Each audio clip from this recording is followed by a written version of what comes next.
name's Lance Gibson Jr. I'm an African-American man, 25 years old, born in Seattle, Washington. I'm the son of Lance Gibson Sr., stepson of Julia Budd, and the son of Tisha Flowers.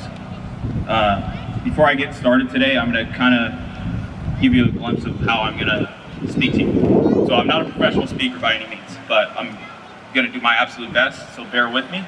But I'm going to take about 8 to 10 minutes. So if you can wait that 8 to 10 minutes, can you please hold your fist up, please? Okay, awesome. I need your full attention. So the way I'm going to speak is I'm going to tell you a story. And that story is going to start back 400 years ago. So I'm going to bring you along the line to see how my people and my ancestors were treated, to understand how we are basically at what we're dealing with today. So I'm going to take you back to the year 1619. To the continent of Africa, specifically West Africa, the Ivory Coast, a land rich in resources, rubber trees, to be specific, diamonds, gold. This land, 12.5 million slaves were taken from this land, brought around the world. Some brought to the Americas, I'll explain that in a second, but 12.5 million, that's a lot of people. They were brought in slave ships. So these ships were vessels where they weren't meant to carry thousands. They were packed like sardines in the bottom of the slave ships, shackled by their ankles and their feet. So tight to each other, you wouldn't even believe it. Now, my ancestors were taken from West Africa to the eastern United States, what's called the Middle Passage, which is across the Atlantic Ocean. Now, that's a treacherous ride. If you just look at the distance on a map, you're like, holy crap, Africa, eastern United States, that's really far. Now, if they survived, well, one, they were beaten, they were tortured to get onto those ships, but if they survived that trip without getting scurvy, without dying of other diseases on their way there, they landed in a land that wasn't European land, that wasn't African land, but was Native American land. And on that land, they were forced to work as chattel. And what I mean by chattel is animals. You work day in, day out, plain and simple, that's it. You make no questions, and hopefully you aren't beaten and you aren't tortured. So, working day in, day out, specifically doing farming and agricultural purposes. So in Jamaica, some of my family was from Jamaica, specifically sugarcane.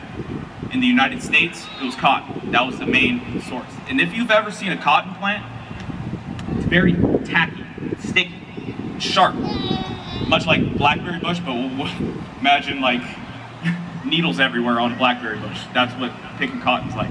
Now, when you made it to this land, these slaves were forced to pick this cotton, and if you didn't pick a certain amount in a day, you were beaten, you were tortured.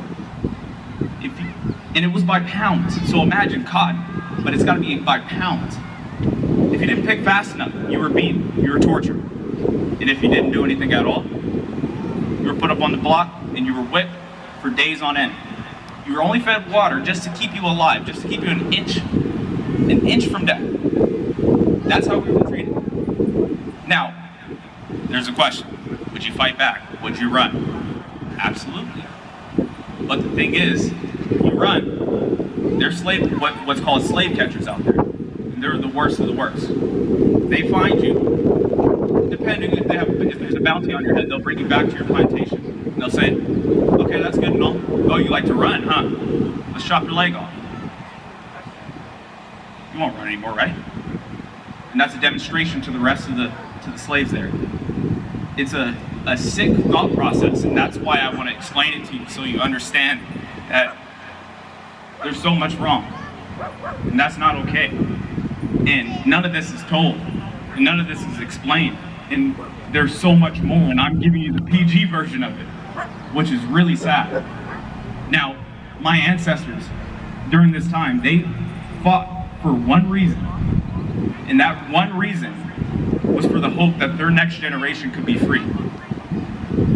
This was the start of the systematic oppression of African Americans across the United States. Now, I'm going to take you forward a couple centuries to the Jim Crow era, time of segregation, civil rights movement. I'm sure everybody knows Martin Luther King Jr., Rosa Parks, many different civil rights activists. This is a big span of time, but I'm just going to give you a glimpse into that. So, there's a lesson actually that you learn nowadays as an African American man, which is very similar to what my dad said. He worries about me going from here to Seattle, and it's like, text me here, text me here, text me here. There's a lesson. Go from point A to point B. If you stop anywhere else, you do not stop anywhere else. Point A to point B, and there's a reason behind that.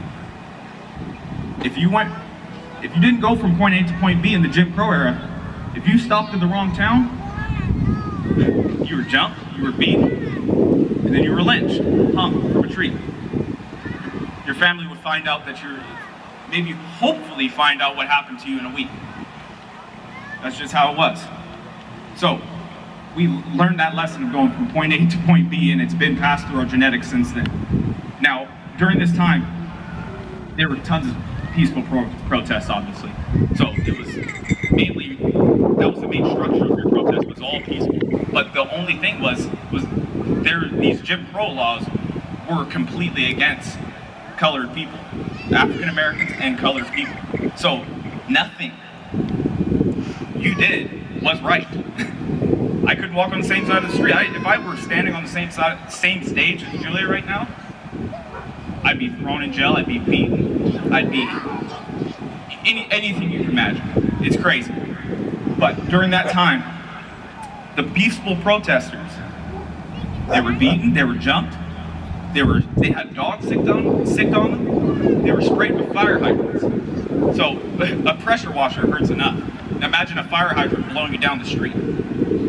Now imagine a pregnant woman being blown down the street by a fire hydrant. That's pretty sick, right? But that pregnant woman, that pregnant mama, her one hope, one thing that's on her mind, is she's praying for the hope that her next generation, that baby in her tummy, could live free and have equal rights and equal opportunity. Now, I'm going to fast forward to my present day, which is, I'm actually going to go to the year 2014. So I'm going to explain to you, I went to a school called Arizona State University. It was a very common school in the United States. I was very excited to go to the school. I was a wrestler, that was my plan. These guys dropped me off, and I was thrilled. I was so pumped. The first couple of weeks, it was awesome. I made tons of friends. It was great.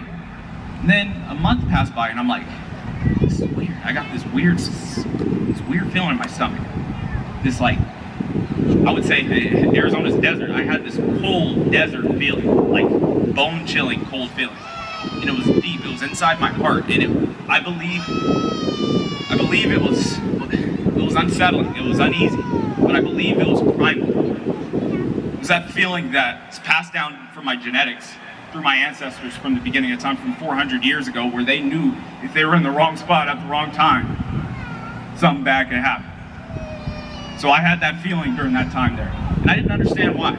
But now, 2020, when I look at those friends of mine, and I see them on Facebook, and I see what they say about the wrongful murders of George Floyd, which I know you've all probably seen, Ahmaud Arbery, Breonna Taylor, and the entire Black Lives Matter movement over the course of the last few years, they victim blame. They blame the victim. There's nothing wrong in any of those cases besides the fact that the victim did it. And I'm like, wow, I actually consider these guys my friends.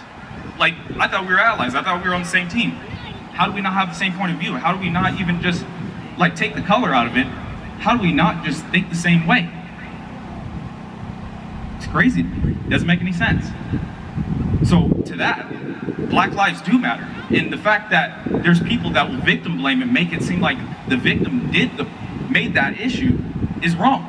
So I encourage everybody to say Black Lives Matter for a second, just even under your breath. I don't care, as long as you can say it. But now, Lives matter. Thank you. And we're going to get to the rest of it. But you got to bear with me, and I need your full attention, please. So, now, there's another experience I had at Arizona State University. I had this instructor. He was an African-American studies teacher, and his name was Ronnie Cox. He was a former U.S. military. He was an African-American man, and I thoroughly enjoyed this class. I don't wake up early, but I woke up early for this class every single time, and I showed up 15 minutes early. That's rare. But so I show up to class one day, and Mr. Cox goes, "Kid, son, you know what happened last Friday night?"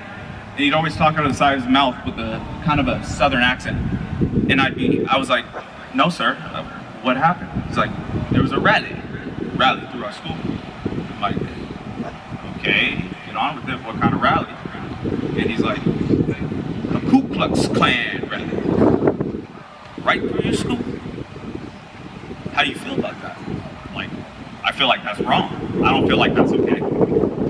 How could a group based on hate operate and hate for other races operate and walk right through my school where this is what I consider a multicultural area? Like, how's that even possible?" And he's like, "Free speech." I'm like, that doesn't make any sense. How's that even allowed? And they're protected. So that's a real curveball in today's society that a group like that could operate. So anyways, that's kind of my story. There's so much more. I can't even break down so many situations. But I just want to leave you guys with a few things before I kind of finish off. But there's a couple lessons that we can learn throughout life, which is, one is a simple lesson of be kind. Just be kind. It's a very simple job. That's nothing that's difficult. Be kind. Now, another thing is be strong. Because obviously if you look out here, we're pretty strong. We're united. If we're together, we're strong. But the thing is not everybody's going to feel strength every single day. That's not realistic. But the strength that you feel from today, from being united with everybody, that's the strength that I need you to preserve. So preserve that strength for me, because we're going to need it in the future. We're going to need it in the next few years. We're going to need all of that strength, and everybody has to do their part. Now, the last thing is be courageous. Courage is something different than strength. To have courage, I need you to be specifically courageous because of the fact that a lot of our friends, a lot of our family, a lot of our people in the community are the people that say things that hurt people the most, are the people that say the most racist things, are the people that do the most racist things behind closed doors. I need you to be courageous enough to stand up to them. I need you to be courageous enough to stand up to it if it's in the community. I need you to be courageous to stand up to it no matter where it is. Now,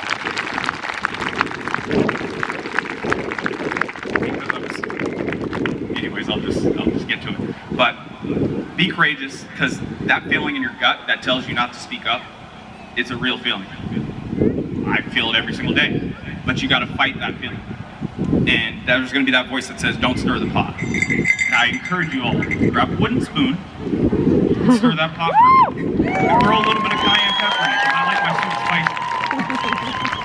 Now, all jokes aside, it's a simple job. Be courageous and stand up against racism. It's not of all kinds. It's not okay. Now, the last lesson is a lesson from my mom. She would always say, "Lancey," because that was my nickname, "Lancey, don't treat anybody how you wouldn't want to be treated." And I had a conversation with her last night, and she was like, because it just actually seems like a lot of people have missed that lesson throughout life. So I encourage everybody to remember, don't treat anybody how you wouldn't want to be treated. And also, it is important that we can teach that to our children. So all the children, eyes up all children. Don't treat anybody how you wouldn't want to be treated. That was a lesson from my mom, and I honor Keisha Flowers by saying that to me, and doing that, and making sure that's a practice in every day. So that we can live with the hope that the next generation could be free from racism and have equality and no discrimination around the entire world. But it starts here in this community. Thank you guys.